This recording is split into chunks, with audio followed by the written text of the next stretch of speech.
Buenas tardes, muy brevemente. Nosotros hemos ido rotando entonces de la línea, de las distintas líneas de investigación, centinelas del cambio climático. Partimos ahí con el seminario de Fred Talazo, los efectos de los gases de efecto invernadero, las mediciones, los balances. Luego pasamos a la línea 2, homogenización biocultural. Llegamos a la 3 con Jaime Orgea, el seminario pasado. Y ahora volvemos a la 1 con una forma de monitorear el impacto del cambio climático y monitorearlo desde un indicador biótico. Y en el caso de Juan Carlos Aravena, es uno de los investigadores que viene con una historia pre-chic, así que agradecemos mucho a Juan Carlos y ponemos harta atención en cómo integrar esta línea 1, Centinela del Cambio Climático, pero también hacia soluciones que vayan hacia la conservación, mitigación, adaptación del cambio climático. Eh, Estamos todos expectantes y no le quito más tiempo al expositor. Ya, pues muchas gracias.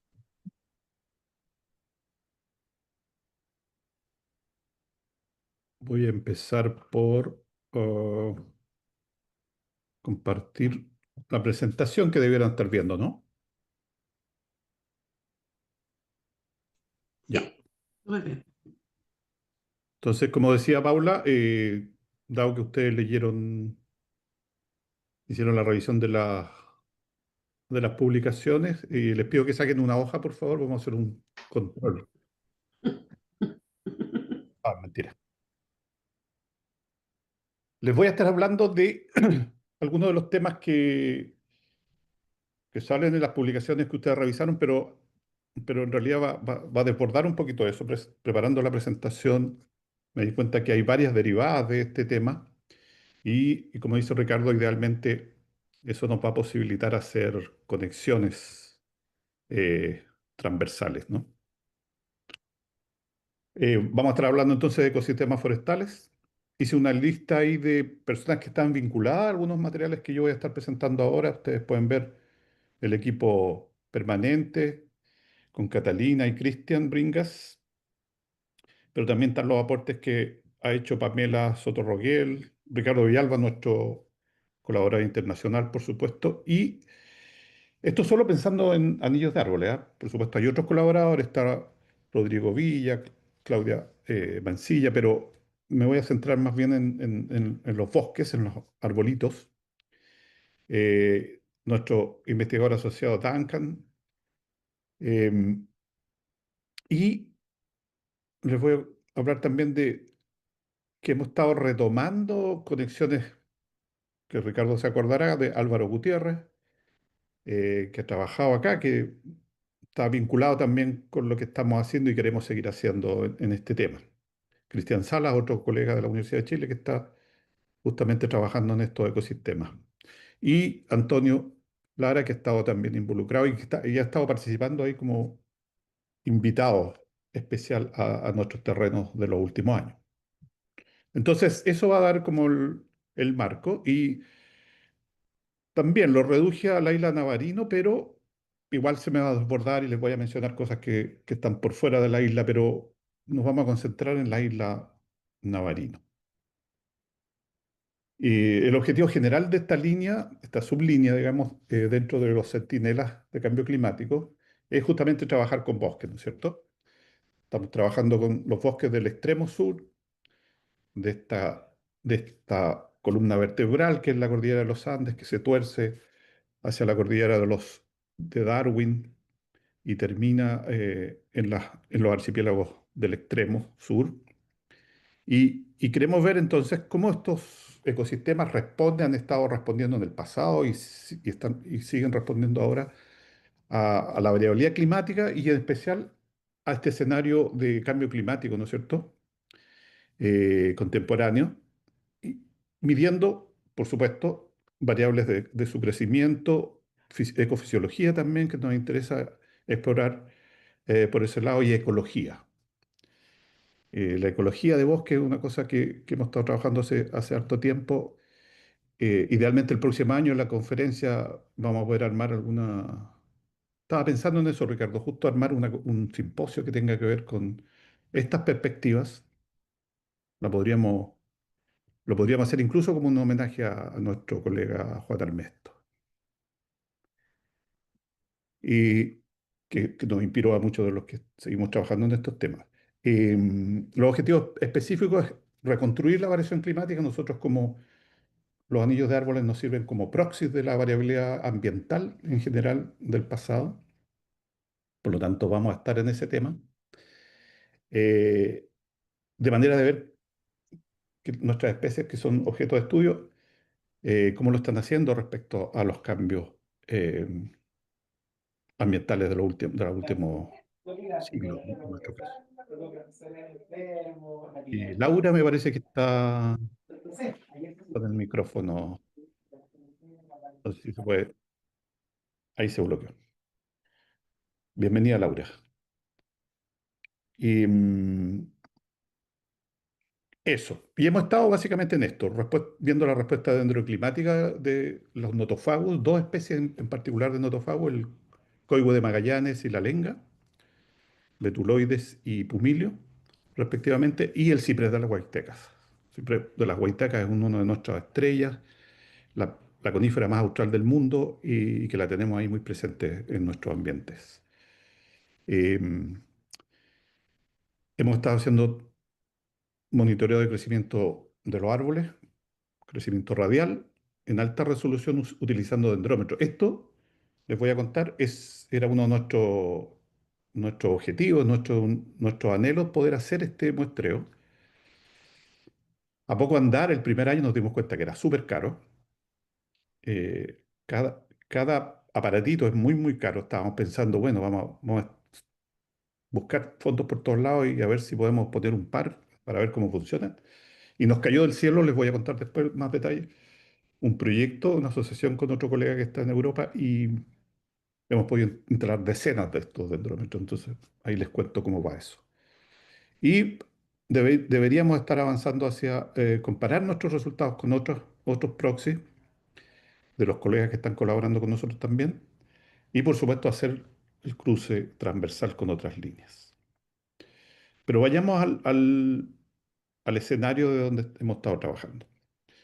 La isla Navarino, puse este gráfico, este mapa aquí de Nicolás Labarca, un estudiante de geografía del Alberto Hurtado que estuvo trabajando con nosotros, que hizo su práctica con nosotros y desarrolló este bonito mapa geomorfológico que muestra varias de las unidades, o más bien, muestra cómo las glaciaciones han determinado el paisaje de nuestras zonas de estudio, ¿no es cierto? En particular, aquí hay varias clasificaciones, aquí no es solo geomorfología, en realidad hay elevación también, pero en rojo están los clásicos circos glaciales, que son muy abundantes, que conforman todo este escenario de los dientes de Navarino, y en particular, para ser más locales, en la costa tenemos campos de drumlins. El, el edificio del Chic, de hecho, está sentado sobre un drumlins. Así que, para que vean ustedes lo vinculado que estamos a la geomorfología glacial. Y claro, no es de extrañar porque venimos de una historia glacial. Juan Carlos, Sí. perdón, si explicas por favor lo que es un drumlin, no todos saben. Ah, están todos reprobados entonces. Eh, el drumlins es una de las geoformas producto de la actividad glacial, de la presencia de grandes campos de hielo en nuestra zona, eh, en, en el extremo sur de Sudamérica, y se refiere a una formación que a diferencia de las morrenas y otras que quedan como producto de los avances de los glaciares, en este caso los drumlins son montículos alargados, por decirlo así en términos muy generales, pero que se forman por debajo del hielo y que nos indican que el hielo estuvo ahí, pero estuvo encima de ese terreno y, nos dan una señal de en qué dirección se movió el hielo, ¿ya? Y por ejemplo, el edificio Chic, no sé si todos lo conocen, pero para los que lo conozcan, está justamente así, alineado paralelo a la costa del canal, siendo el canal justamente una vía de paso de los glaciares, ¿no es cierto? Entonces es una formación glacial alargada, con forma de loma alargada y que nos da una indicación en qué sentido se movió el hielo. Y les decía que estas formas son muy comunes en esta zona por esta historia que les muestro aquí. Aquí tienen gráficos desde los 35 miles de años. Ka significa eso, miles de años. Entonces son una reconstrucción, una estimación de lo que habría sido la extensión de los hielos en los últimos, hace 35.000 años, hace 30.000 años, hace 25, 20, 15 y 13.000 años atrás. Ahora lo paré ahí, la gráfica muestra la situación más hacia el presente, pero lo corté ahí porque me interesaba mostrar el efecto sobre la isla Navarino. Ustedes pueden ver que hace 13.000 años ya, y antes, 15.000 años, la isla ya estaba eh, libre de la cubierta de hielo. La cubierta de hielo está mostrada aquí como esta zona negra, con un borde rojo en algunos casos o naranja, sobre una superficie verde. Todo lo que es verde era terreno emergido en ese tiempo. Está mostrada también la costa actual. Si ustedes, no sé si están viendo el cursor que estoy moviendo yo sobre la... ¿Sí? Ya. Esa es la costa actual, pero en el momento, hace 35.000 años, la costa estaba mucho más hacia el oriente en el caso del Atlántico, y todo lo que ven en verde era terreno, digamos, era terreno emergido, pero hacia el occidente la costa bajaba abruptamente. Por supuesto era más extendida de lo que tenemos ahora, pero eso explicaría que, por ejemplo, Cabo de Hornos estaba libre de hielo hace 35.000 años y hace 30.000 y así. Por lo tanto, el que una población de Rayadito, por ejemplo, pudiera haber estado conectada por tierra en ese tiempo, no es extraño.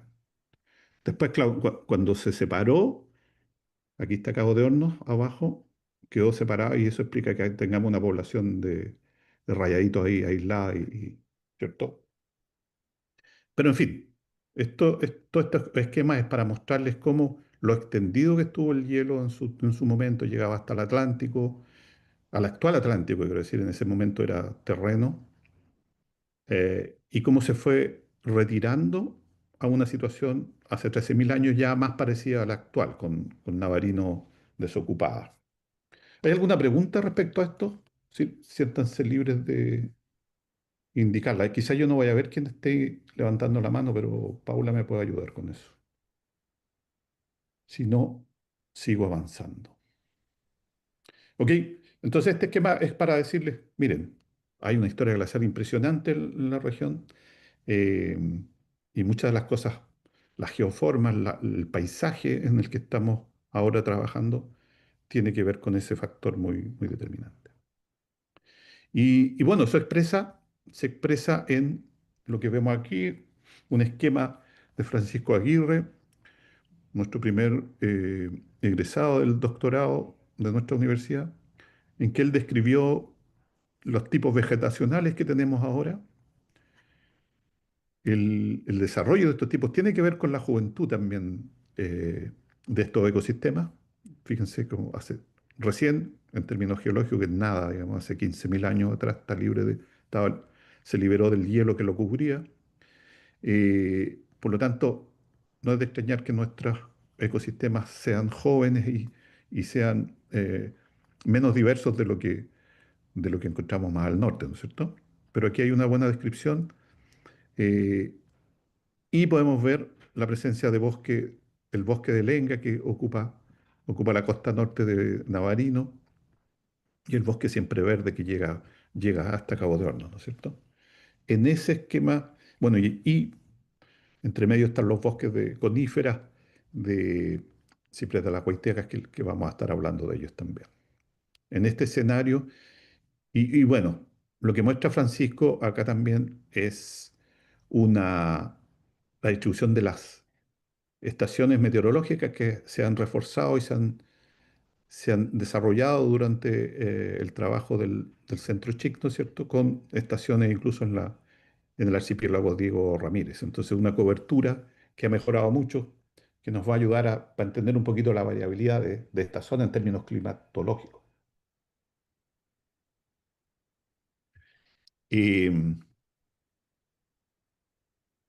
y nos genera este escenario en términos más gruesos también las estaciones meteorológicas no automáticas, sino que las...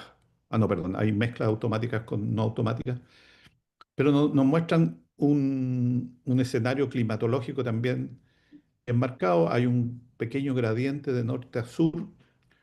Fíjense ustedes las dos estaciones que están en la línea del canal de Beagle, en Yendegaya y en Puerto Williams, muestran una leve tendencia más continental eh, con esta pequeño quiebre de las temperaturas hacia, y sobre todo de las precipitaciones hacia el invierno. Y fíjense, las que están en los extremos tienen un carácter muchísimo más oceánico.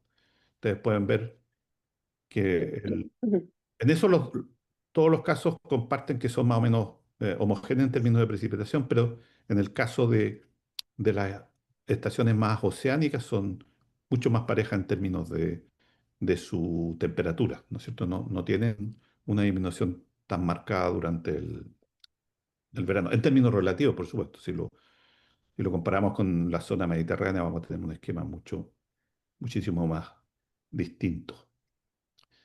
Entonces, eso es como para mostrarle un poco Estoy haciendo un poquito lo que hace don Mateo Martins, que primero hace una ubicación geográfica del tema, geográfica y fisiográfica, diría. Y ahora paso a hablarle del tema central, que es esto de los anillos de árboles. Este antecedente del siglo pasado, no, de este siglo, 2000, fue publicado el 2002, pero es unos muestreos que estuvimos haciendo en la región de Magallanes con el grupo de Valdivia, con Antonio Lara y colaboradores a finales del siglo XX, y que nos permitió cubrir toda la región de Magallanes desde Torres del Paine, aquí todos los sitios que empiezan con P por Paine, en torno a Punta Arenas, por eso empiezan con A de Arenas, Tierra del Fuego, varias, varias colectas en Tierra del Fuego y finalmente en Navarino, 6 estaciones de Navarino. Y aquí la estoy mostrando como un primer antecedente en términos dendrocronológicos, trabajando aquí. Por supuesto, no son los primeros trabajos dendrocronológicos, nuestros colegas argentinos habían estado de varias décadas antes muestreando por el lado del canal de Beagle también, pero por el lado chileno, esto fue el trabajo que estuvimos desarrollando y en ese tiempo estábamos concentrados en esta especie, que es bosques de Paula Venga, no alcanzo a ver bien. lenga. Muy bien. Ah, Bosques de lenga, ¿no es cierto? Son hojas más claritas, dejan pasar el sol con facilidad. Claro, estábamos interesados en lenga, pero en la lenga del límite arbóreo, ojalá. Ya ni siquiera mostrábamos las lengas de más abajo, sino que nos concentrábamos en el límite arbóreo. Sí, Ricardo. Sí, solamente aprovechándome el pánico que le preguntaste a Paula, retóricamente, ¿bosques de qué?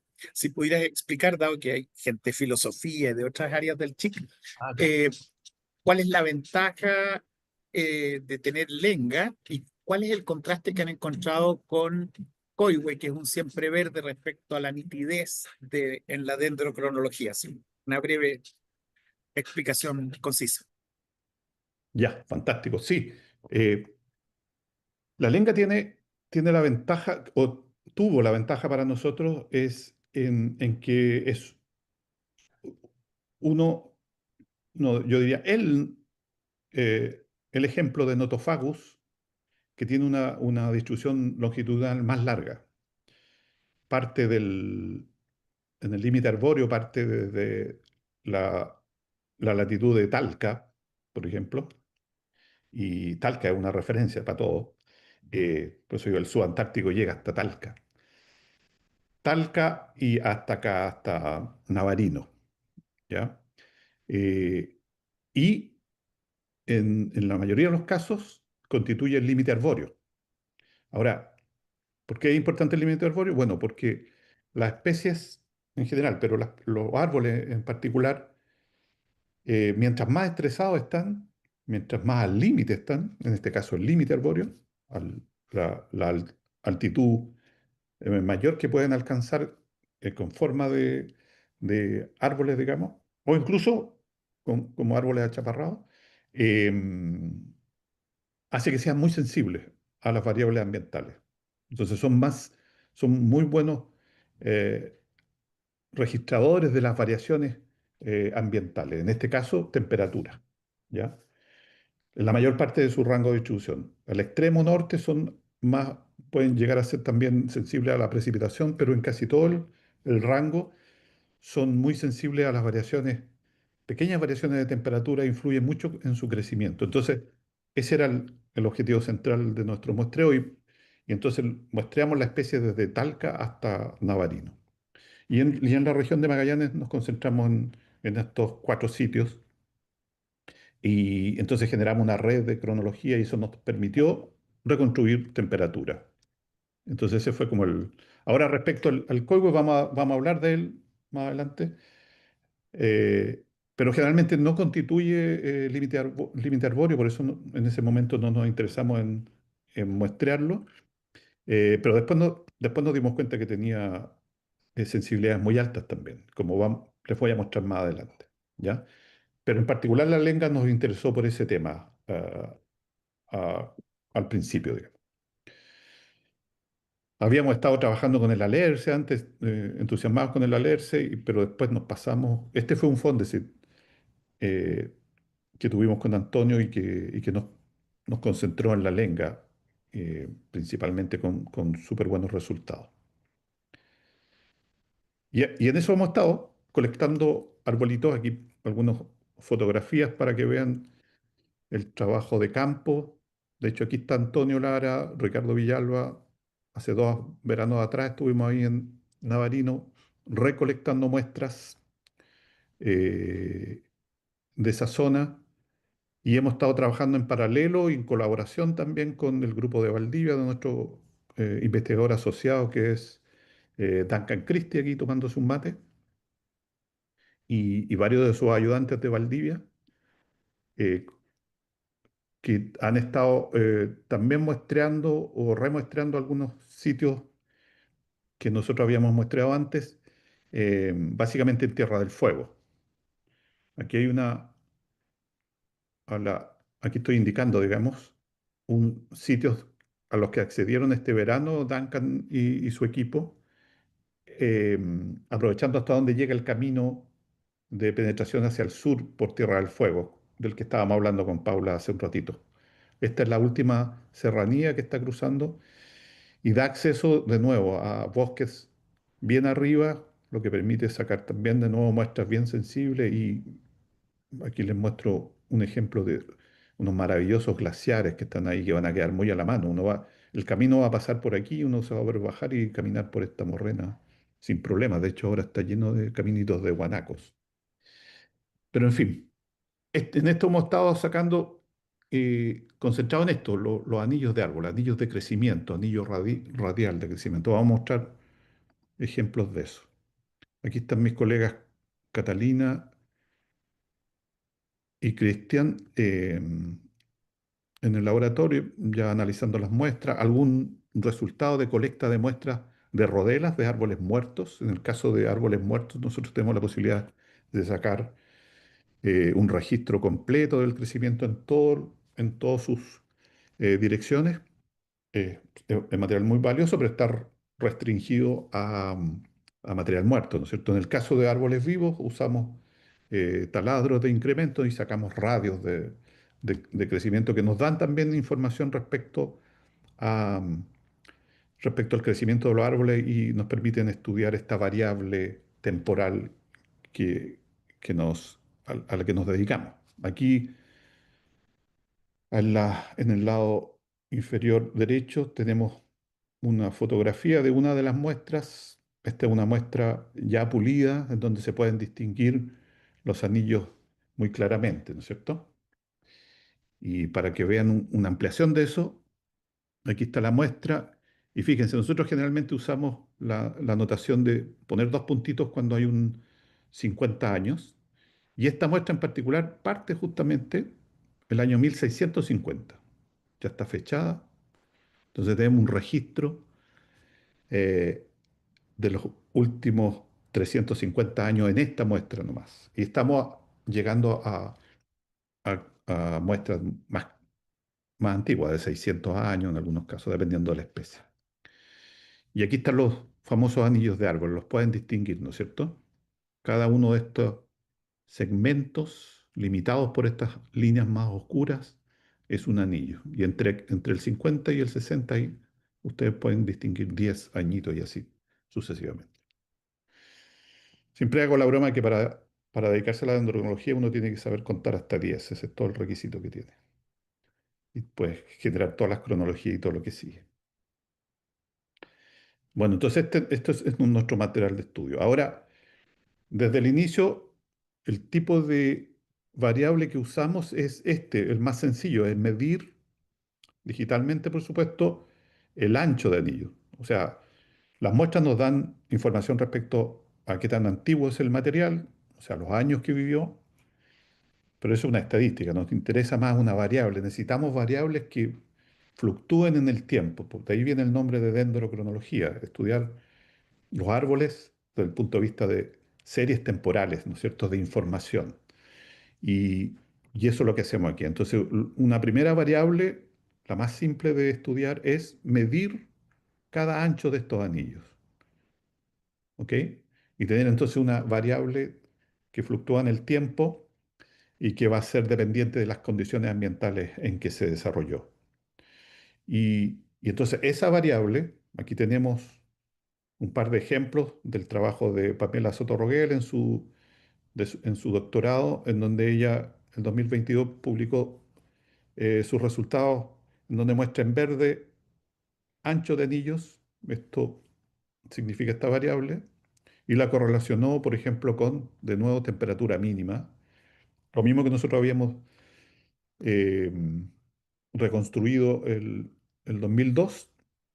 Ella corroboró eso, la buena conexión que tiene, en este caso, ojo, el coihue también.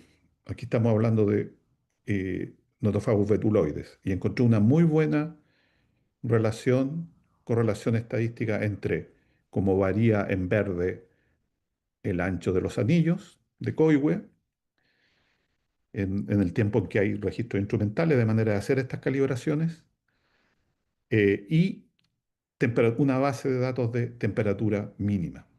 ¿Ok? ¿Temperatura mínima de cuándo? Bueno, en este caso de diciembre y enero, 2 meses en el año. Esa es la variabilidad que pudo encontrar que se relacionaba muy bien con el crecimiento. ¿Qué quiere decir eso? Bueno, que la temperatura mínima de diciembre y enero de todos los años determina mucho cómo estos árboles están variando en su crecimiento. ¿Ya? Por otro lado, Pamela hizo una muy buena relación, mejor correlación incluso, eh, en este caso negativa. Ustedes pueden ver el símbolo de negativo acá, entre, de nuevo, este crecimiento del coihue de la isla de Navarino. En particular, son poblaciones que muestramos en el valle de Uquica, arriba en la divisoria, que separa el valle que va hacia el lago, al lago del sur, ¿cómo se llama el lago del sur, Paula? ¿O quién sabe? Yo no. Sería El... Winhood. Exactamente. Bien, ¿quién dijo eso? Carlos tiene un 7. Muy bien, un 7, un punto. Claro, muestreamos los árboles que no marcan el límite arbóreo. Ojo, nosotros andábamos antes estudiando el límite arbóreo en general de todos los bosques y por eso usábamos la lenga. Pero el límite propio arbóreo del coihue de betuloide lo demuestra aquí con su estudio Pamela, pero ya lo había encontrado también un estudiante de Duncan. El límite arbóreo propio del coihue también es muy sensible y en particular es muy sensible a la temperatura y ojo, es también muy sensible a un modo de circulación atmosférica definida por este índice, que es la oscilación antártica, que está mostrada en azul aquí. La oscilación antártica es un modo de variabilidad atmosférica que integra cómo funciona la atmósfera en todo el hemisferio, del, en todo el hemisferio sur. Es un índice que en el fondo trabaja con un dipolo de presiones atmosféricas entre latitudes medias y latitudes polares, y eso genera un índice. Ese es como el índice del niño, ¿no es cierto? Que también se calcula entre variabilidad atmosférica o de presión atmosférica entre una estación en el centro del Pacífico y otra más cerca de Sudamérica. Bueno, en este caso es un índice construido en base a las diferencias, a este dipolo de presión atmosférica entre la Antártica y las latitudes medias. Ese índice, imagínense que integra todo el clima de todo el hemisferio, varía. Aquí está graficado al revés, en realidad está yendo hacia arriba en las últimas décadas. Se graficó al revés para compararla con lo que está pasando con los anillos del coigüe de Betuloide, que está yendo hacia abajo. Ha ido en las últimas décadas, entre el 60 y el 2020, el crecimiento de los bosques de coigüe de Magallanes se ha deprimido, digamos, ¿ya? El ambiente no está siendo favorable para el crecimiento de estos árboles. Eh, a diferencia de la lenga, que en su momento estaba siendo favorecida por las tendencias de calentamiento, a mejor temperatura, a más alta temperatura crecía más, por lo menos hasta el 2000, cuando nosotros lo estábamos mostrando. Después ha tenido otras variaciones que vamos a hablar más adelante, pero eh, en el caso del COVID está esa relación. Y se relaciona muy, muy bien, mejor incluso que con la temperatura, con este índice antártico. Por eso eh, yo suelo decir que la Antártica es tan influyente en nosotros por estar tan cerca que incluso determina cómo crecen nuestros bosques aquí en la zona subantártica. ¿Ok? Entonces es un resultado publicado por Pamela y colaboradores en donde se muestra eso muy claramente. Pero aquí estamos hablando solo de ancho de anillos, ¿ah? Cuando hablamos aquí, este índice esto es ancho de anillos, índice de ancho de anillos en inglés, por las siglas en inglés. Estamos viendo solo esa variable, cómo crece, cuál es el ancho del anillo año a año y cómo varía eso en el tiempo. Y eso, como les digo, Juan Carlos, había levantado mi manito. Solamente se puede volver al anterior. dale. Eh, no sé si viene ahora o más tarde, pero ¿podrías explicar el, cuáles serían los procesos del árbol ecofisiológicos o de constitutivos que explican la diferente respuesta de Lenga en comparación al Coiwen? Adelantar algo, digamos. Lo que pasa es que no son tan distintos, porque eh, ambos están respondiendo básicamente a temperatura, ¿ya? Por lo tanto, el proceso de crecimiento, el metabolismo del árbol es muy sensible a cómo varía la temperatura, ¿ya? Y y en el caso, pero hay una diferencia. En el caso dado que la lenga crece en condiciones más extremas todavía y constituye el límite arbóreo, o sea, llega más arriba en las montañas, la variable limitante para ello ha sido la temperatura. Por lo tanto, pequeñas variaciones o mejoramiento, entre comillas, más altas temperaturas, favorecía el crecimiento de la lenga. Es decir, a mayor temperatura había una relación positiva, mayor crecimiento. En el caso del coihue, hemos visto que en estas últimas décadas, dado que está más abajo también, las temperaturas son un poquito más altas que en el límite arbóreo, y han habido tendencias de menos, menos precipitación. Entonces, esa condición influye en estrés hídrico y termina, por lo menos para las especies de Sudamérica, algunas de las especies de Sudamérica, eh, perjudicando el crecimiento. ¿Ok? Esa es la diferencia que hay entre coihue y lenga. Son más bien condiciones ecológicas. Vamos a ver un poquito de ecofisiología en el caso de la lenga. Eh, pero esto aquí es puramente crecimiento y clima, ¿ya? Las relaciones correlacionales que hemos estado encontrando y que se repiten, las habíamos encontrado nosotros en nuestros muestreos anteriores y se repiten para el caso del estudio de Pamela, su tesis doctoral, por ejemplo, en el tipo de relación. Pero se agregan estos otros índices más globales, ¿no es cierto?, más regionales. Estamos hablando de todo el hemisferio sur, el índice de oscilación antártica, que ya la habíamos encontrado para otras especies también, o para el mismo Nothofagus betuloides más al norte, digamos, con trabajos que se publicaron en 2012, por ejemplo, con Ricardo Villalba y colaboradores. En paralelo, hemos estado, fuera de esta zona, hemos estado trabajando también eh, bajo la dirección aquí de Isabela Aguilera Betti, una estudiante de doctorado de nuestra universidad que ha estado concentrada en la otra especie muy importante para nosotros, que es el ciprés de las Huaytecas, ¿ya?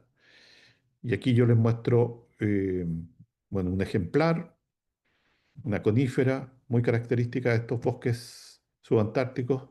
El tipo de madera es, a diferencia de los notofagus, las coníferas en general tienen una anatomía mucho más simple y hace que en términos de nitidez de sus anillos de crecimiento sea mayor. Isabela ha estado, acaba de enviar una, a publicación un artículo en donde estuvo comparando también, hablando de ancho de anillo solamente, eh, dos regiones, la zona de la península de Brunswick en Magallanes y esta zona entre los dos campos de hielo en el sur de Aysén, ¿ya? Con 4 y 7 localidades, eh, condiciones climáticas con alguna diferencia, sobre todo en precipitación, y ya tenía muy buenos resultados también. Ahora, en términos dendroclimáticos, no es tan espectacular como los notofagos, pero también tiene una muy buena respuesta a clima. Pero un resultado notable de los trabajos de Isabela han sido que ha confirmado que hay una forma distinta patrones de crecimiento distintas en poblaciones de la misma especie, a diferentes latitudes. Cuando nosotros comparamos, hacemos una sola red de cronología para las dos zonas y hacemos, por ejemplo, un análisis tipo componentes principales, es decir, una diferenciación, tratando de ver los modos de variabilidad más predominantes en esta nube de datos, se encuentran dos patrones. Un componente principal uno, un patrón de crecimiento que está casi exclusivamente, eh, casi exclusivamente descrito por el crecimiento de las poblaciones de Magallanes. Y un componente principal 2 que está determinado básicamente por la forma en que los cipreses de las huaytecas crecen en Aysén. O sea, ustedes saben que cuando uno hace componentes principales, separa entre componentes que son absolutamente independientes unos del otro, son ortogonales en términos eh, matemáticos. Entonces, es notable cómo las regiones, no hay una mezcla de sitios de una región hacia la otra, sino que se dividen en su forma de crecer.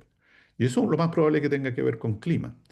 Y aquí se puede ver que sus calibraciones también son, por ejemplo, en el caso de Magallanes, están inversamente relacionadas con la temperatura y directamente relacionadas con la precipitación. Y en el caso de Aysén, las relaciones son en los dos casos directamente correlacionadas, es decir, relaciones positivas, fluctúan en el mismo sentido.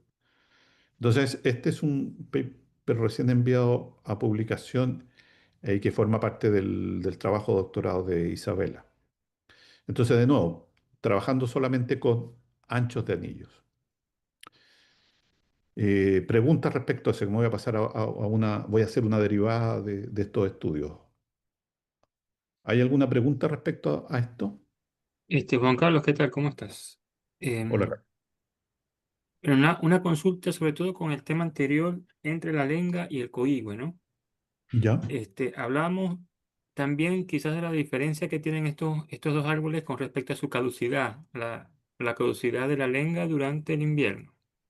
Claro, Y de pronto, ¿no? Quizás también por eso es tan fuerte el efecto de la temperatura, pero de los meses del verano. O sea, claro, como que en ese periodo la lenga, bueno, o la mayor luz solar, entonces el crecimiento se maximiza en función de las temperaturas que sería el limitante en ese caso. Pero el coigüe me llama la atención por el tema del efecto quizás más oceánico, que hace que, bueno, tenga, digamos, como un efecto más de todo el año, ¿no? Como una limitante durante todo el año al ser siempre verde. No sé si tiene esa relación. no lo sé porque en este caso, en este gráfico, por ejemplo, lo que estamos viendo es que el crecimiento del coigüe de Magallanes está muy determinado por la variabilidad del verano. Si tú te fijas, esto indica diciembre y enero de la variable temperatura mínima. ¿Ok?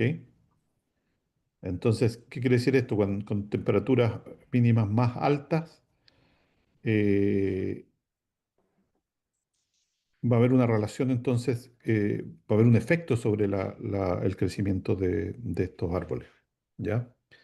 O sea, está concentrado en verano. Justamente la variabilidad de verano es la que va a estar, pese a que es un siempre verde, digamos, que está todo el año con su follaje. Pero claro, en el caso de la lenga, sí, está este efecto de los residuos de la especie y seguramente tiene que ver con eso. Vamos a ver algún resultado ecofisiológico de la lenga y podemos discutir un poquito más ese tema. ¿Ok?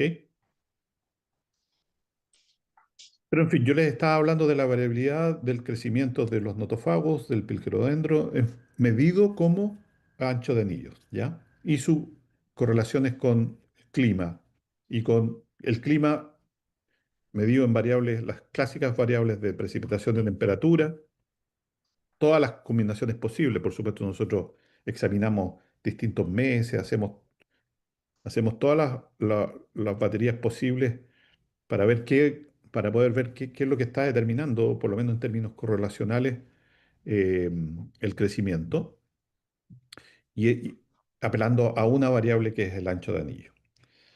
Ahora voy a hacer una digresión para hablarle de otra aplicación de esto, de los anillos solamente de crecimiento, en que hemos estado involucrados, dado en especial el ánimo de nuestro colaborador internacional, Ricardo Villalba. Este es el título de una presentación que hizo Ricardo en Mendoza, en el CRICIT, perdón, en el CONICET, en el IANIGLA, que es una organización que está allá en Mendoza, y que, bueno, esta fue una presentación para esa organización y además la Universidad de Cuyo, en fin.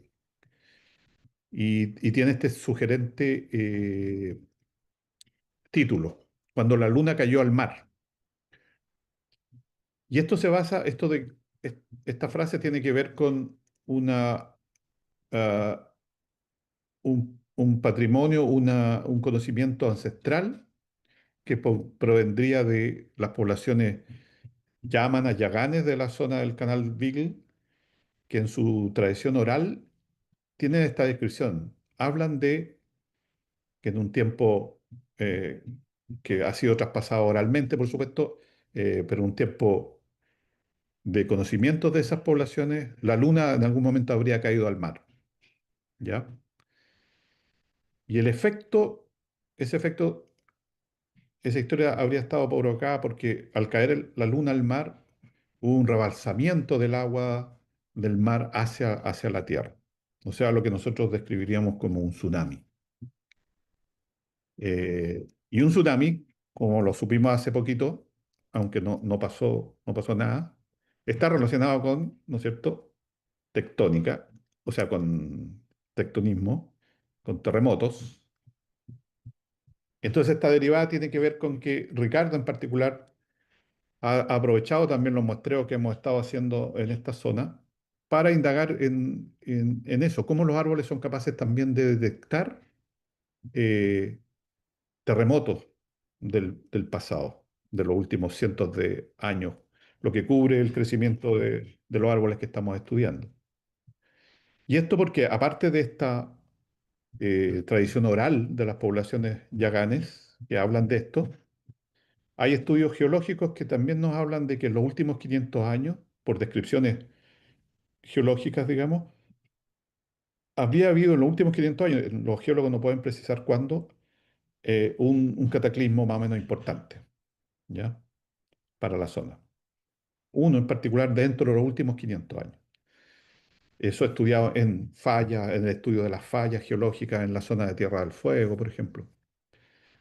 Entonces nosotros, aprovechando esto de que andábamos colectando muestras de anillos de árboles para la reconstrucción climática, además nos fijamos en colectar muestras de árboles en zonas próximas y distantes a fallas geológicas.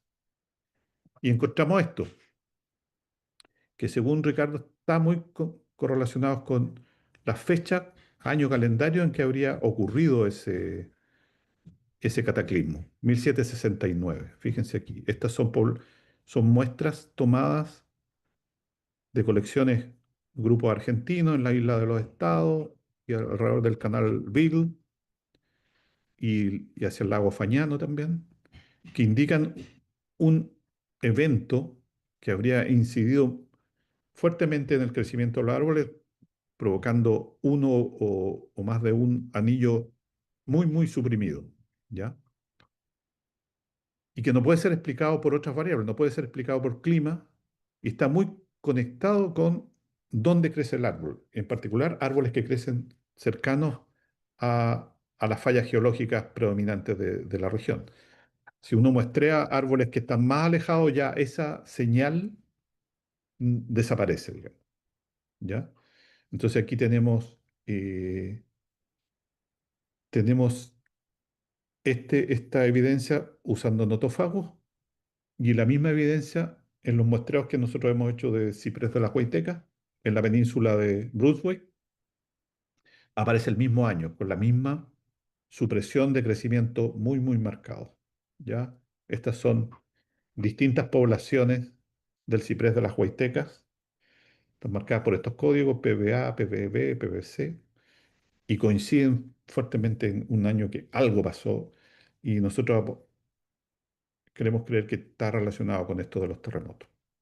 Esta es una digresión del clima, pero para que vean cómo los anillos de árboles también pueden servir para estudiar e indagar este tipo de fenómenos. ¿Ok? ¿Preguntas respecto a esto? Porque voy a seguir con el tema. Entonces, Yo, Juan Carlos, que tenía una pregunta muy Claudia, acotada. Sí, es que con el ciprés de las Huaytecas, cuando mostraste anteriormente la comparación entre Aysén y la península de Brunswick, sí, eh, claro, está el clima, pero mi pregunta es si también influye, bueno, el viento influye en el clima también, en las temperaturas, pero ajá. para ustedes lo toman como otra comparación. ¿Sería el crecimiento del árbol según el viento o influye? O sea, mi pregunta es si influye el viento en los estudios que ustedes realizan. Eh, sí, nosotros creemos que influyen. Lo que pasa es que cuando hablamos de variabilidad del crecimiento arbóreo, el crecimiento arbóreo en realidad está integrando muchas variables Ya. Ujú. ambientales. O sea, uno no puede decir está midiendo solo temperatura o está midiendo... Lo que pasa es que en algunos casos se hace más limitante un factor respecto de otros. ¿Me fijas? En el caso del Nothofagus, las lengas en particular que están en el límite arbóreo son mucho más sensibles a la temperatura, ¿ya? Y la precipitación no es un gran problema para ellos porque en general el nivel de humedad no es un problema. A diferencia que si tú estudias árboles en la zona central, los cipreses de la cordillera, de Río Clarillo, por ejemplo, eso depende mucho de la humedad y van a estar mucho más, son mucho más sensibles a a la humedad. Ahora, en el caso del ciprés, claro, nosotros no estamos diciendo que sea solo responsable la temperatura de estas diferencias entre regiones. Hay patrones diferentes. Lo que sí sabemos, según este trabajo de Isabela, es que hay patrones de crecimiento diferentes entre una región y otra. ¿Qué lo explica? Eso, en eso está Isabela trabajando ahora y vamos a ver algunos de sus resultados. ¿Ok? Bien, bien. Ya, Juan Carlos, gracias. Pero esa es la ideal. Los Sí, árboles es que, como sí. integradores de variabilidad ambiental que puede tener mucho. Imagínate, está afectado incluso por los terremotos, puede estar Mm, afectado por incendios, por tala, por un montón de cosas, interacción entre ellos mismos. claro. Claro, es que me llama la atención porque los que están en el TAR o camino al TAR, al monte TAR, ¿Sí? son bajitos, son pequeñitos, son como arbolitos de Navidad. Entonces, claro, si los comparamos con los cipreses que hay, no sé, en Tortel, son inmensos. Claro. Entonces me llama la atención. Ah, pero ojo, que incluso en el Tarn, ¿Ya? claro, cuando uno pasa por el sendero hacia la cima, ve ese bosque que en el fondo es un renoval después de un incendio que hubo ahí. Ya. Entonces los arbolitos son pequeñitos, pero si uno se Son más interna, nuevos. y nosotros tenemos, de hecho estamos muestreando árboles en esa zona, hay ejemplares bien grandes también, Ya. están más conmigo. Y, Ah, no los me inter- conozco. y me interesa que sigan así, que no los conozcas. Ah, voy Estén a tener ahí. que ir de nuevo, No, porque más seguido.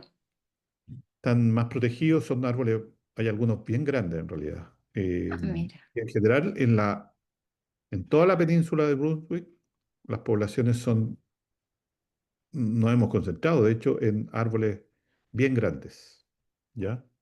Entonces, bien, los cipreses que tú conoces, que están ahí en el TAN, son una excepción, digamos, a lo que nosotros hemos estado encontrando en la península.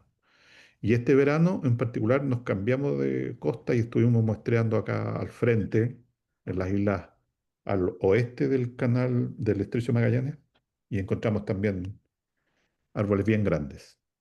Y de hecho andamos detrás de esos árboles de más de 600 años, qué sé yo. perfecto. Mira, eso yo no lo sabía. Ya, pues. Ya, Juan Carlos, gracias. Entonces ahí está el tema de los terremotos. Después, en los últimos años también y durante este proyecto, hemos estado concentrados en agregar otra variable más a estos estudios. Ya no solo el ancho de los anillos, sino que la composición de isótopos estables en los anchos de anillos. Y en ese caso hemos estado estudiando de nuevo las dos especies de Nothofagus, el coibo de Magallanes y la lenga, eh, pero ahora haciendo un análisis más fino, no solo del ancho del anillo, sino que cuál es la composición isotópica de, por ejemplo, isótopos de carbono, de hidrógeno y de oxígeno para esta especie y también para el ciprés de las huaytecas en el caso de Isabela, ¿ya? Y esto lo está haciendo estudiantes o colegas de la Universidad Austral, nosotros en la Universidad de Magallanes, y estamos comparando nuestros resultados, ¿ya? Aquí se puede ver una gráfica del crecimiento del Coibo de Magallanes, por ejemplo, y ustedes pueden ver cómo en las últimas décadas se ha notado esta declinación que estamos tratando de explicar a qué se debe. Entonces, ¿por qué nos pusimos a revisar una variable que es más complicada de medir? Bueno, porque a nivel mundial se ha visto que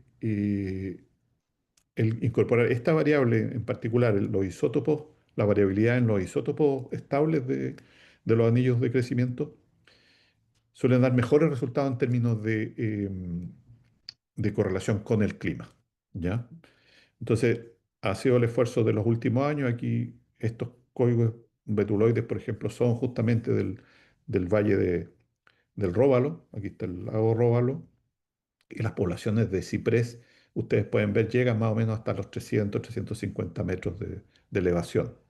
No constituyen el límite arbóreo, pero representan bosques muy, muy sensibles también a la variabilidad ambiental.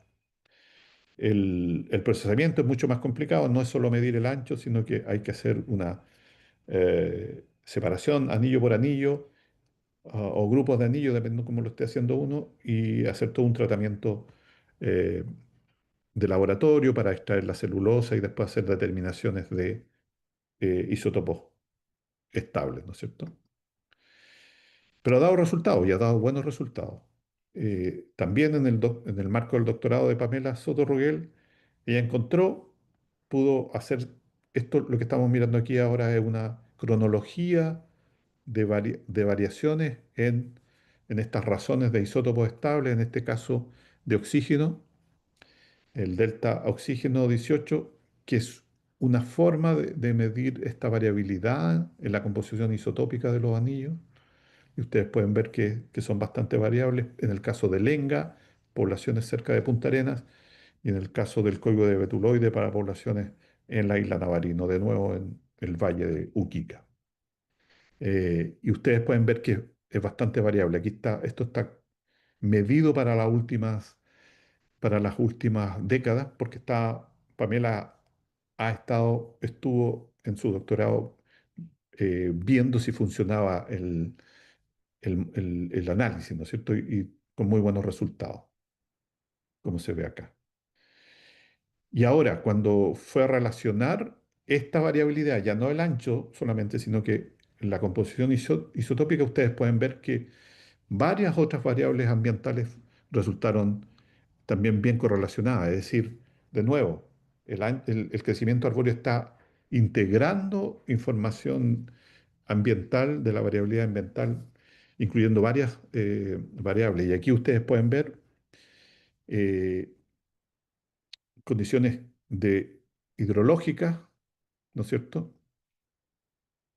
Están muy bien relacionadas y responden en forma directa, es decir, una relación positiva entre el crecimiento, perdón, entre esta cronología o variabilidad de la composición isotópica y esta variable soil water en este caso. Eh, y esto es algo que no se había descrito antes, que aparece en el trabajo que publicó Pamela, y lo que decía Laura también, la velocidad del viento. La velocidad del viento estaría también determinando, con muy buenos niveles de correlación, fíjense, eh, el crecimiento, en este caso, del Código de Magallanes. ¿Ya? Y también sigue bien relacionado con variables eh, de circulación atmosférica de orden regional, hemisférica, como eh, este índice que también tiene que ver con Antártica, la oscilación antártica y este otro que es el nivel, ¿cómo se llama? El ASL, que es el Amundsen, es una variable también antártica, de variabilidad antártica, pero más localizada en la zona del mar de Amundsen y Wellington, que tiene que ver con meteorología de bloqueo de frentes de precipitación, ese tipo de cosas. También con, ¿cómo se llama esto? Presión atmosférica. ¿Ok? O sea, responde a la humedad del suelo, responde a la velocidad del tiempo, responde la variabilidad también isotópica de los anillos de árboles a esta variable antártica de presiones atmosféricas y al más clásico índice de oscilación antártica, que de nuevo es también presión atmosférica. Fíjense ustedes, eh, con mejores correlaciones que en el caso del ancho solamente de anillo. Por eso que esto justifica que se estén introduciendo esta mayor variabilidad, perdón, esta mayor complejidad en el análisis. ¿Ok? Entonces, y lo mismo está haciendo Isabela con el caso del el ciprés de la Huayteca y también esperando encontrar una mayor correlación entre clima, en particular clima y crecimiento arbóreo, pero medido esta vez, o variabilidad en el crecimiento arbóreo, pero medido esta vez eh, en términos de variabilidad isotópica en los anillos de crecimiento. ¿Ok?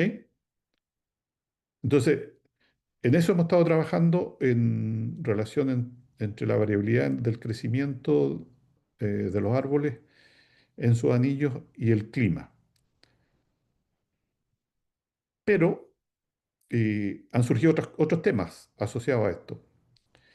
No sé si se acuerdan, yo les mostré esta gráfica que tenía que ver con el paper que publicamos en el 2002 y yo les hablé del muestreo de lenga y las series de crecimiento en particular para lenga de límite arbóreo en Navarino. Estas son todas poblaciones de Navarino. Y, y no sé, aquí los voy a extender sus sus conexiones para preguntarle a ver, a Cami Lastra que apareció ahí, Cami Lastra Cornejo. Yo estaba hablando de clima y sí, aquí reconstruimos clima. De hecho, estas cronologías nos sirvieron para reconstruir temperatura mínima de la región. Pero el patrón de crecimiento nos da en rojo esa tendencia al calentamiento que detectamos hasta el año 2000. Pero ¿hay algún otro patrón que te llame la atención de estas series? Aparte de este aumento, leve tendencia hacia el aumento en el crecimiento. Sin saber mucho de la temática ya, más biológica, climatológica, me llama la atención la última, más que otras. Por Simplemente la- por la línea roja, ¿cierto? Que muestra el calentamiento como de manera Claro, más volante. es más marcado, ¿no es cierto? El siglo XIX generalmente está por debajo del promedio y hacia el siglo XX sube eso. Ya, pero yo quiero que me indiquen otra característica. A ver, olvídense de la línea roja y Paula, a ver, Sí, perdón. estoy pillando solo a los que estén con la cámara prendida, así que están todos apagando sus cámaras. Ya, alguien más que muestre su cámara, a ver. ¿Quién se atreve a abrir su cámara? Ahí está, Laura. ¿Qué te llama la atención de estas series? Mirando solo la gráfica azul, ya. Olvidémonos de la tendencia climática que está mostrada por la línea roja.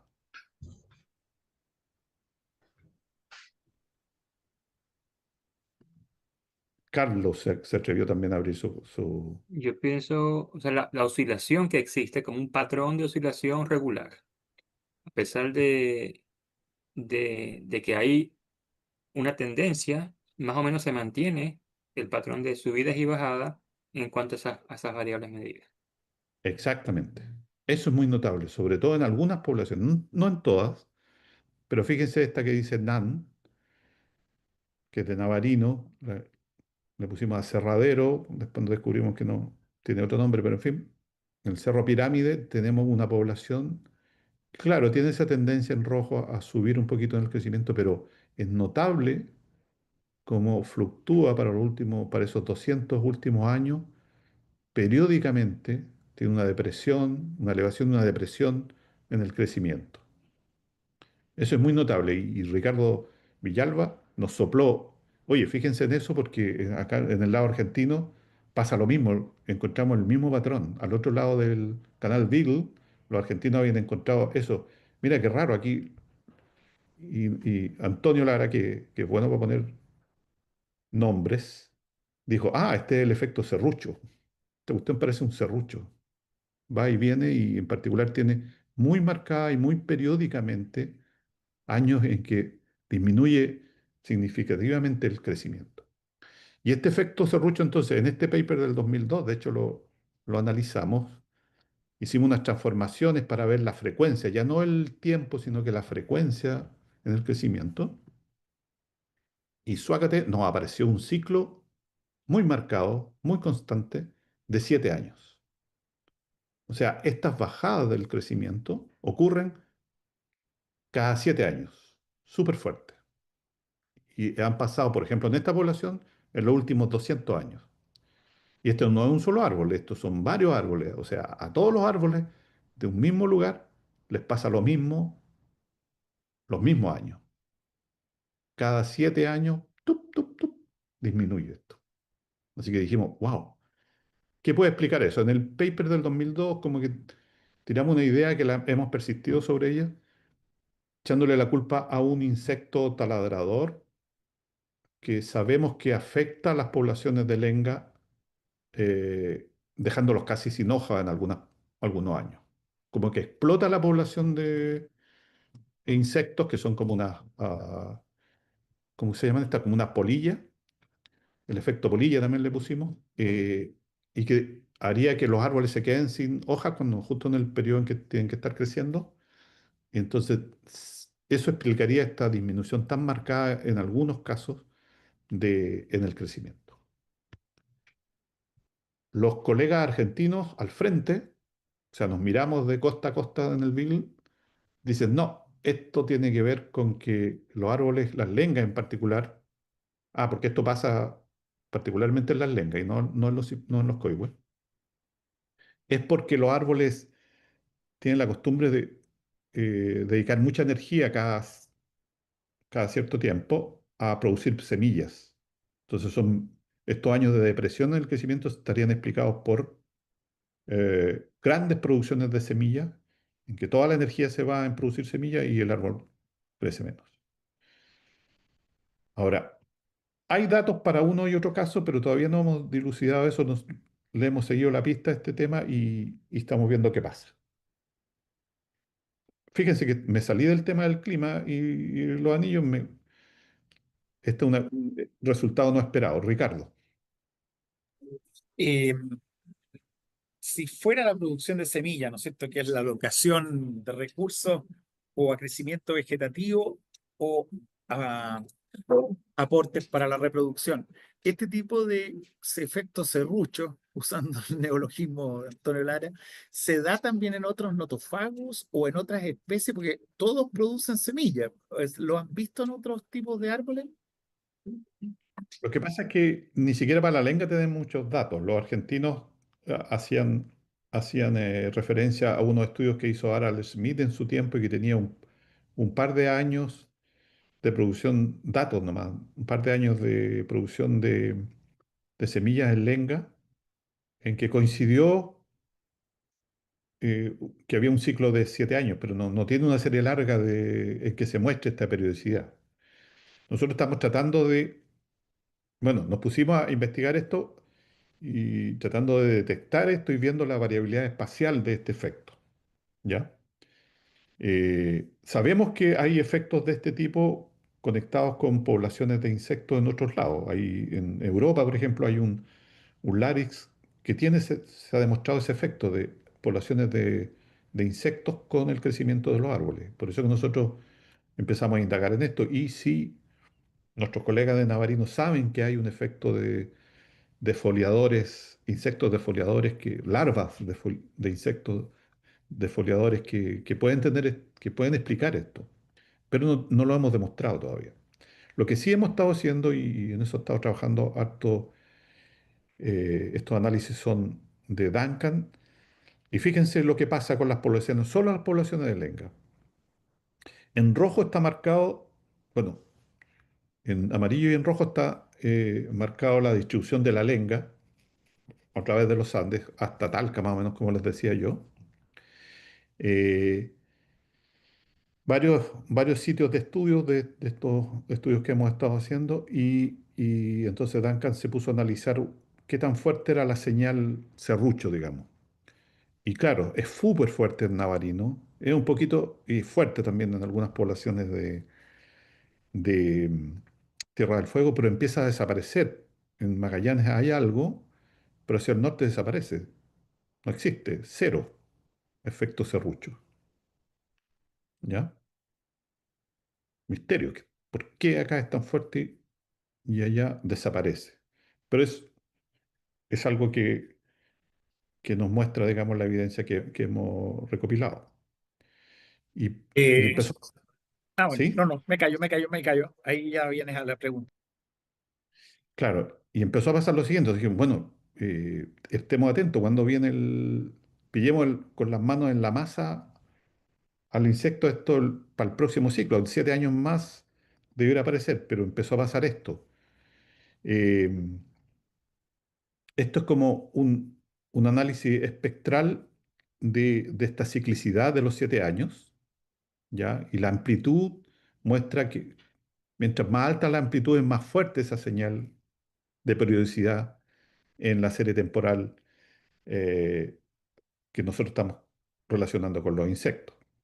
Pero en paralelo empezó a pasar esto que decíamos, la temperatura, el crecimiento de la reconstrucción de crecimiento de la lenga o la reconstrucción de la temperatura a través de los anillos de árboles de la lenga, que muestra básicamente un calentamiento, ¿no es cierto? Esta es la tendencia hacia el calentamiento de las últimas décadas, que coincide también con una alza en este índice de oscilación antártica que yo les mencionaba.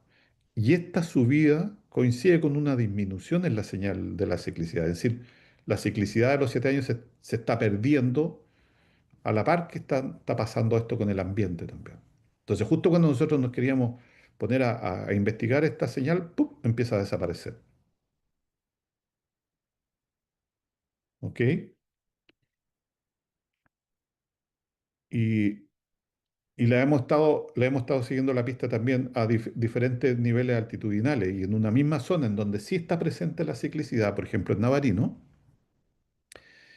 varía también dependiendo de donde uno se ubique en el gradiente altitudinal. Y aquí ustedes pueden ver que es más débil en las zonas bajas, 100, 200 metros de elevación, más fuerte a niveles intermedios, 300, 400, y disminuye hacia el límite arbóreo. ¿Ok? O sea, nosotros la detectamos primero en el límite arbóreo, que es significativo, pero si uno se va a estas elevaciones es más fuerte todavía. Y aquí está mostrado con un análisis también espectral que nos muestra en el tiempo y en la frecuencia, sí, el- se me fue la palabra, en lo fuerte que es la señal de ciclicidad a distintas frecuencias. Y aquí está el área aquí mostrado en rojo, es esta señal de los 7 años, ¿no es cierto? Entre 4 y 8, más o menos por aquí, está mostrado en rojo. Pero esto es para los 500 metros, cerca del límite arbóreo. Ustedes pueden ver que es más o menos discontinuo. No es tan...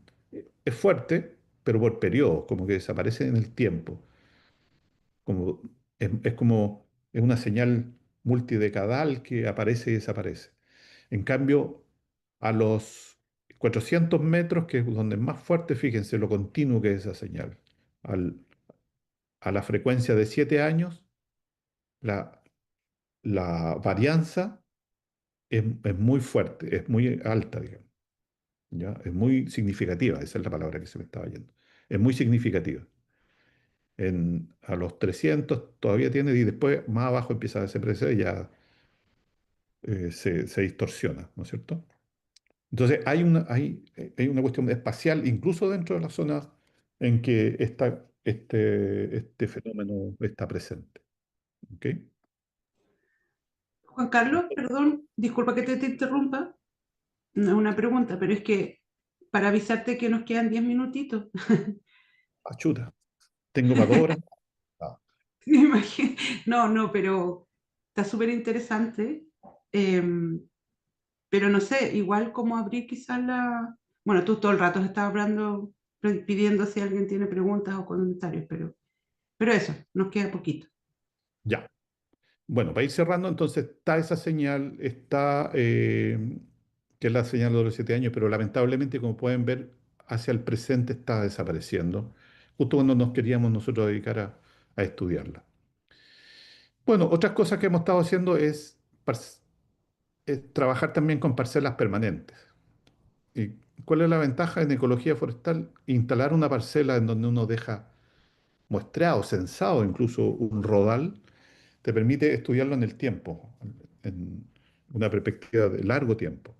Entonces tú instalas ahora una parcela, sacas una foto, por decirlo así, de cómo está funcionando el árbol, midiendo muchas variables, mapeando, qué sé yo, todo eso, viendo varias características ecológicas del bosque y después en el tiempo lo vas volviendo a medir. La ventaja, el capital que tenemos aquí es que con colegas como Álvaro Gutiérrez, eh, está el capital de haber instalado, Álvaro estuvo instalando en estos mismos bosques, en el Cerro Róbalo, por ejemplo, parcelas permanentes hace 20 años. Por lo tanto, tenemos un capital de información que vamos a estar remuestreando.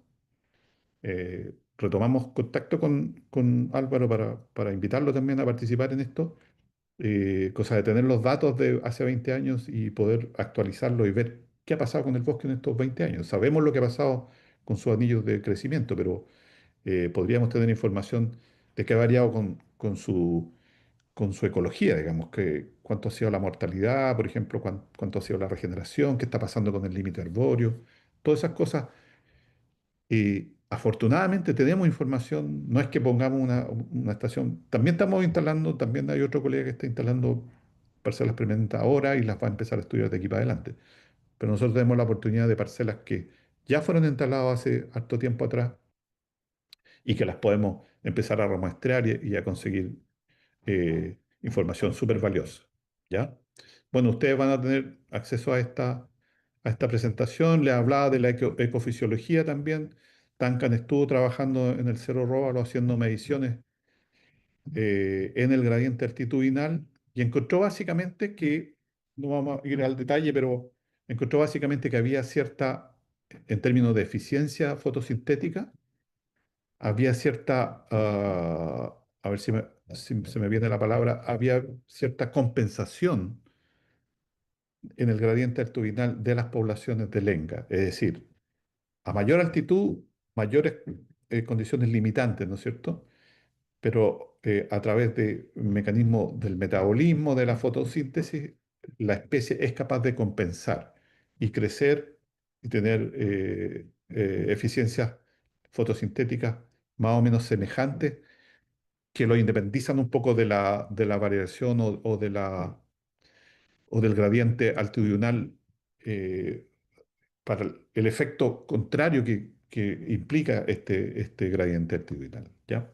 Es decir, las poblaciones de más arriba se las arreglan, por decirlo así, eh, compensando con sus mecanismos fotosintéticos, metabolismos fotosintéticos para no ser tan afectados, digamos, por las condiciones más limitantes del límite arbóreo, ¿ya?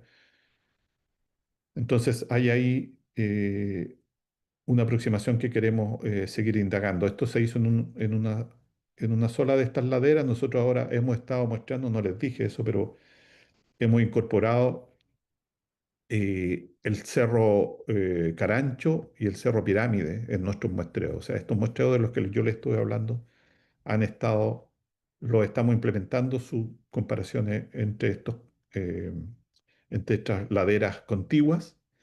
eh, y también, digamos, en estos dos valles, el Róbalo y el Uquica. ¿Ok? Y muy rápidamente, solo para mencionarlo, por la falta de tiempo, los dendrómetros son nuestro otro estudio estrella. Estos pequeños aparatitos digitales nos están dando un registro continuo de cómo está creciendo el árbol. Y tenemos la suerte que los pudimos instalar cerca de la torre EDI, lo que generan estaciones de monitoreo estrella a nivel mundial, porque vamos a poder integrar la información que dan las torres EDIS con lo que nos van a entregar estos dendrómetros. Y esta condición está siendo comparada con una red mundial de este tipo de instalaciones.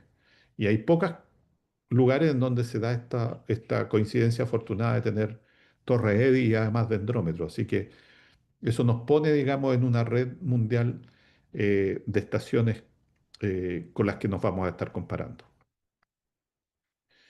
Muy por encima también el estudio del ancho de anillos nos permite relacionar no solo la variabilidad local del clima, sino que también regional, como vimos, con estos grandes índices de oscilación hemisférica, pero también con el funcionamiento de la atmósfera y el océano.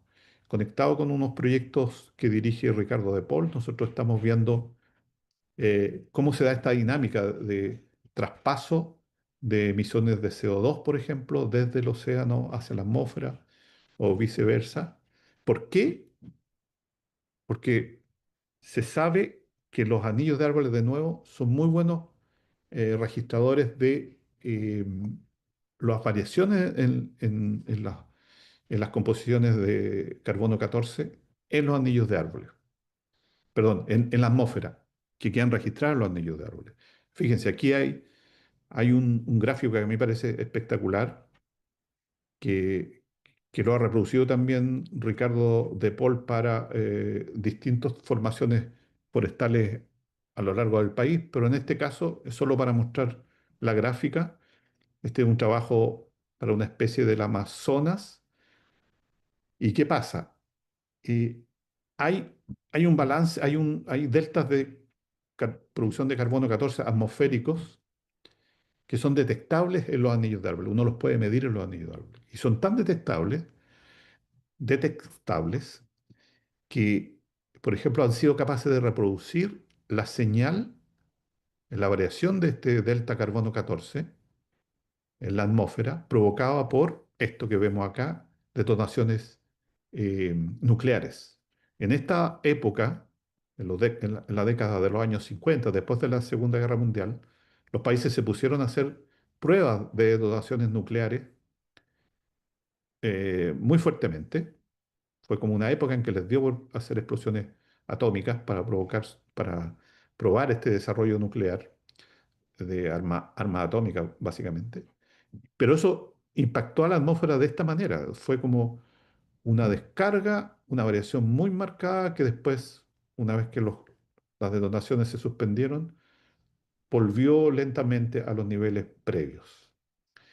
Y estos registros que ustedes están viendo aquí son registros de la detección en la variación en los anillos de árboles. Es decir, los anillos de árboles son capaces de registrar ese tipo de fenómenos. Por lo tanto, los anillos de árboles también nos están permitiendo, y para eso lo estamos usando, para monitorear estas otras relaciones de la conexión entre masa oceánica y masas atmosféricas. ¿Ya? No me da para seguirles contando de eso, pero para que sepan que estamos en eso. Estamos tratando de integrar, entonces, comparar, integrar resultados. Aquí un resumen de lo que hemos estado hablando, y eso sería lo que les quería contar. Sí, pues ya se nos acabó el tiempo en realidad. Justo, Todo para su gusto. justo, pero justo. Muchas gracias por esta interesantísima charla, Juan Carlos. Em, Sin duda, hay muchas preguntas que quedaron por ahí dando vueltas y Bueno, bueno, cualquier cosa me pueden ubicar, juan.aravena@umag.cl, y les vamos a estar contando más. El próximo año nos toca presentar avances de esto en la conferencia del CHIC, eh, pero y les vamos a estar también contando de las publicaciones que vayan saliendo de esto. genial, geniales. Ya pues, antes de que se nos empiecen a ir con esta extraordinaria asistencia, no me refiero a sobre todo alumnos, pero sobre todo permanencia en la clase. Así que les pido, Juan Carlos, si puedes por favor dejar de compartir y todos que podamos encender nuestra camarita para la tradicional fotografía del final de la sesión que nos va a ayudar Pedro a tomar. Aprovechen de... Ah, mira, ahora los veo. Les podría haber hecho más preguntas si lo hubiera visto. Sí, pues, Se sí. escondieron. Para la sesión 2. Para la segunda, el 2.0. Sí.